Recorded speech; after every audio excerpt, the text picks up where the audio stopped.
আমি বাংলাদেশি নামিন নিয়া। আপনারা কি ইনভেস্টিগেটিভ এজেন্সি না? 100 বছরের পুরানো দেখান আমার দেখান। আপনি কোন হরিদাসের পাল? তুমি কে ভাই?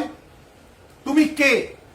গদি মিডিয়া আর বাজারি মিডিয়া? জেনে রাখুন, শুভেন্দু অধিকারী আনকম এই দেশটা ভারতীয় সংবিধানে চলে।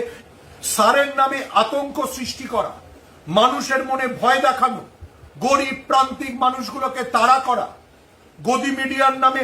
আপনারা কি ইনভেস্টিগেটিভ এজেন্সি নাকি? কোন চ্যানেলের মালিক আর কোন ইউটিউবের মালিক কি করে বেড়ায় বাংলার মানুষ জানে না? না, তার জবাব দেবে না, ঠিক সময় জবাব দেবে। ভারতীয় সংবিধান মেনে এই গেরুয়া শিবিরের আতঙ্ক সৃষ্টিকারীদের বিচার হবে। বিচার তো হবেই। সিআইএসএফ এর পাহারা না থাকলে গেরুয়া শিবিরের নেতারা কোথায় পালান সেটা দেখতে হবে।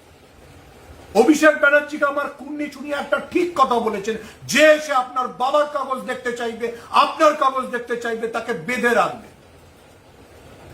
বাবার কাগজ দেখতে চাইছে, নরেন্দ্র মোদী নিজের বাবা মায়ের কাগজ দেখিয়েছে, নিশীথ প্রামাণিক নিজের বাবা মার কাগজ দেখিয়েছে।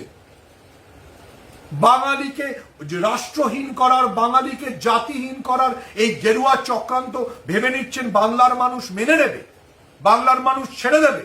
2021-এ শিক্ষা হয়নি, 2024-এ শিক্ষা হয়নি।